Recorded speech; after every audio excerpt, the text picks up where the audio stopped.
Alright, so I'm just gonna do a quick review of the lightsaber I got just a day ago from Ultrasabers. Surprisingly, I ordered on Monday and it came on Thursday this week, so it literally took maybe 4 days. I chose priority shipping, but it was only $10 more than the usual to Canada. So that's actually very surprising because, Ultra Sabers currently seems to be under a backlog, and for the past 2 months or so, people have been reporting that it takes like 4 weeks or more. So this is a very pleasant surprise. And when I first got it, um, here's a picture of what it looks like, what it's supposed to look like. But unfortunately, I didn't take any pictures of my own lightsaber before I went ahead and customized it, um, because it just couldn't wait, I guess. And for the whole time I chose this lightsaber model and design, I already had an idea of how I wanted to do it, and I had all the supplies and everything I needed to get started. Didn't even last an hour before I decided to start weathering it, so here it is. This is the finished product thus far. I've shared some pictures online already, so you might have seen it already. Um, so I certainly gave it a good old weathering with sandpaper. Sanded. So my process was, I took sandpaper, took the heaviest grit I had. I only had about 200, and I went over the entire saber, sanded it all over as a general overview first, which took out some of the edges, already revealed some of the silvery aspects of it. I did love the hilt of this saber, and there's a similar pattern here. The ridges goes all the way down the handle here, but I decided that I wanted the more leather wrap feel with the handle, for a more Jedi feel, because this lightsaber is dark Sentinel V5, and the design is very Sith-like, and I preferred a gray Jedi vibe with it, and I wanted something that looked very personal, as if it's been through hell and back together with me for my whole life as a Jedi. So here we are, and I definitely gave it sanding down, and then I focused on certain areas of the hilt. For example, like here in choke point, in the back. So when you grip the saber, your hands go around here, and you have access to the switch. So I figured this part would be the most worn down. So it gives particular sanding. So the same thing, just kind of isolating certain areas and sanding it more, and revealing some of that beautiful silver, raw aluminum underneath. And same with the emitter, certain areas I isolated that, and some edges it definitely revealed as well, through sanding. And after that was done, I took a knife and scissors, so a really dull knife that I didn't need anymore, and I just went and scratched up the surface to give it some marks and personality and battle damage of sorts. Certain areas I just kind of skittered the knife all over it. Some areas I clamped the scissors down and tried to cut it, basically. Of course, it doesn't do much to the aluminum, but takes off some of the paint very well, as well as sanding the top of the emitter. I wish I could maybe sand more of the inside of the emitter, which makes sense because the plasma blade would come out from the emitter and probably cause more of the paint to come off. And then after that, I wrapped the hilt, of course, with this racket grip tape that I got from Amazon for pretty cheap. So like $15 or something. And I gave it a leather cord, as well as give it a little bit of a paint job to create a sense of rust and dirt all over it. Right, so if you see in detail up close, there's like little spots of dirt or griminess to it, and some rust. For example, I didn't mask the switch. I painted it a little bit, so looks like there's a bit of rust. For the paint, I used acrylic paint. I mixed in some yellow and brown, see there? And left it kind of unmixed, less blended.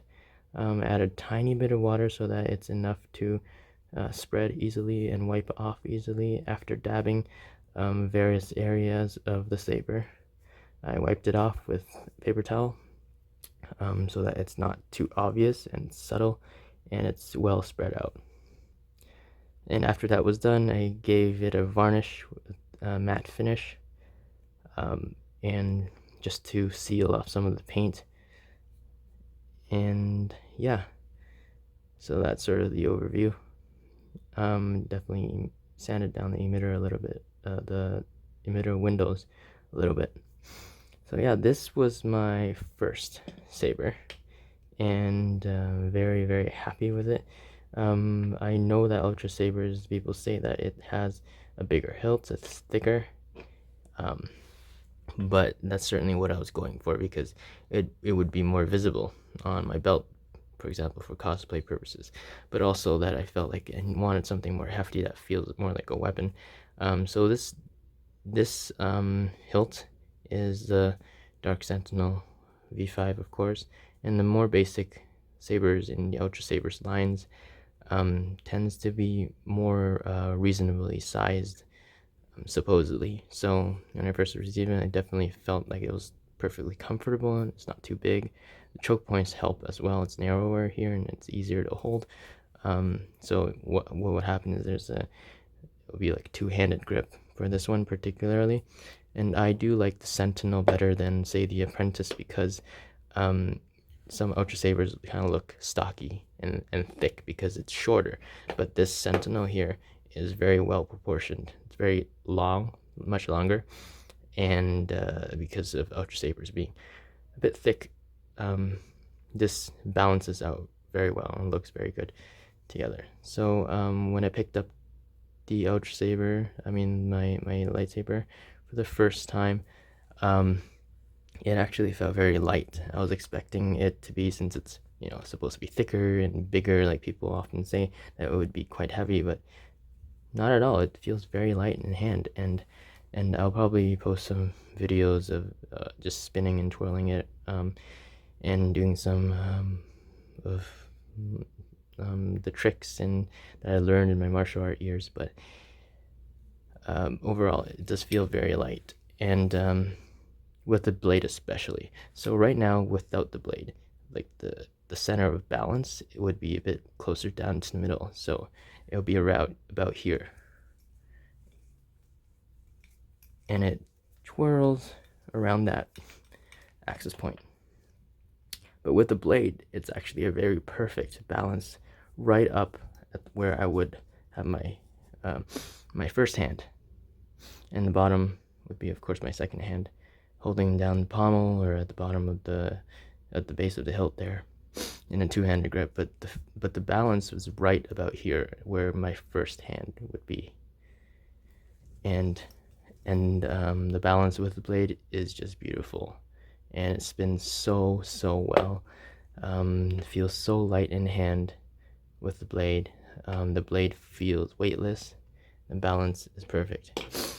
Okay, so that's that. The first other parts of my impressions is, first I did try to remove the battery, taking out this pommel by unscrewing it, and try to take out the battery, and it was really jammed, stuck in there, so I had to like Google how to remove the battery pack, and there are a couple of options, but the one that worked was just really slamming it onto a surface. So I slammed it onto like my sofa until the whole battery pack section and the speaker attached came out.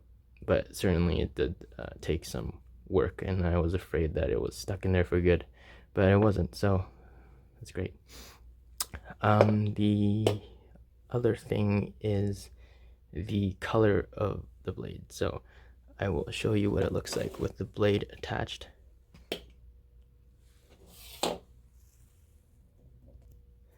So here we are back with the blade on. So I got the Sentinel yellow with sound. with the yellow illuminated switch. Now I don't know if you noticed, but if you can actually see it in the video, but see, I think you can. Here, this emitter window, the color is actually a bit more orange.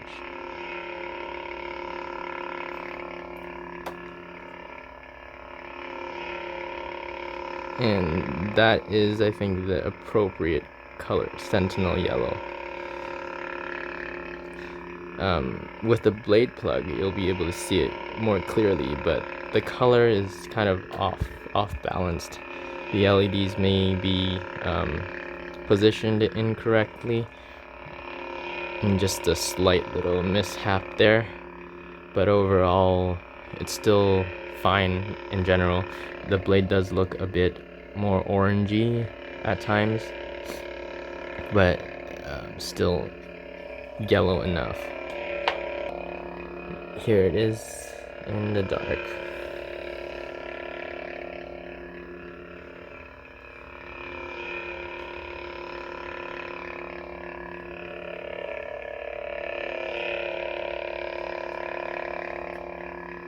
And again, maybe you can see it this way.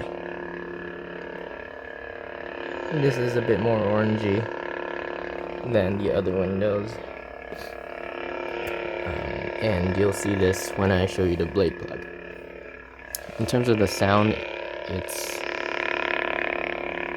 it's quite loud, and the pommel is an open hole, so the sound comes out very easily. It's pretty darn loud.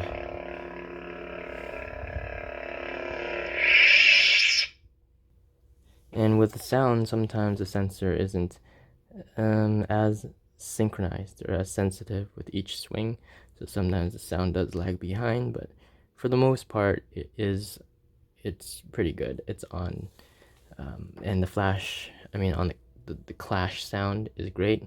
I did not go for the flash on clash. I didn't feel like that I needed that. Yeah, but other than that, I replaced the screw with a thumb screw for easy access to the blade and switching out the blade and the blade plug. Now I switched in the blade plug, so let's see if this will show me what I want it to. So here you can see the different LEDs. There's the green and red LEDs blending together to create the yellow effect. And if you look at that bottom one there, where my thumb is pointing, you see that the red is more prominent and the green isn't really balanced. So that may be an issue with the construction. Of the LED's placement. And that's why we have that emitter window that looks a bit more orange, and maybe perhaps why the blade itself has a bit of an orange tinge. But all in all, I'm very happy with what I have for my first saber. It's certainly a great choice of a saber. The design is amazing. I love those emitter windows. Those 3 emitter windows are just beautiful, and has such personality. Like, it has a sense of a Sith-like gray Jedi-ish vibe, without being too smooth or too refined. It looks kind of rough. Even without the weathering, I just felt that design was begging to be customized and weathered and roughed up. And yeah, it's just a beautiful, beautiful saber. And I will post videos at a later time about with spinning and so on, and talking about the balance of the saber. But all in all, this is it for me. It's kind of perfect, and super excited about it. I guess the final issue I had was that I ordered the CoverTech wheel install, but it didn't come with it. even though I paid extra, so I might have to deal with customer service for that. Other than that, I'm looking to install either a D-ring or CoverTech wheel myself. Probably might go D-ring option instead of CoverTech, because I've already wrapped up the hilt and so on. There's not much room to work with there. Yeah, all in all, it's a wonderful saber. It's super fun to spin and work with, and I'm looking forward to trying it out with some dueling. And just the way this saber looks is just beautiful.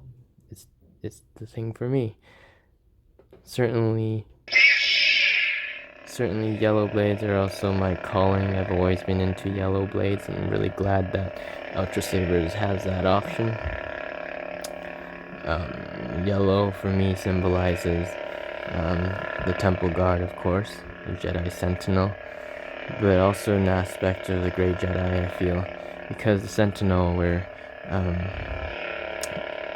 often operated independently and used many pragmatic tactics and so on, and were very resourceful, whereas the Temple Guard also were known for their anonymity and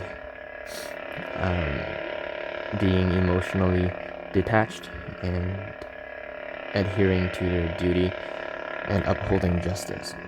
And I feel that the yellow represents this sort of neutrality and, of course, protection, but also like a purpose-filled life and following the purpose no matter what. And same thing for the Grey Jedi, who were focused on balancing the Force, light and dark, and that really resonates with me.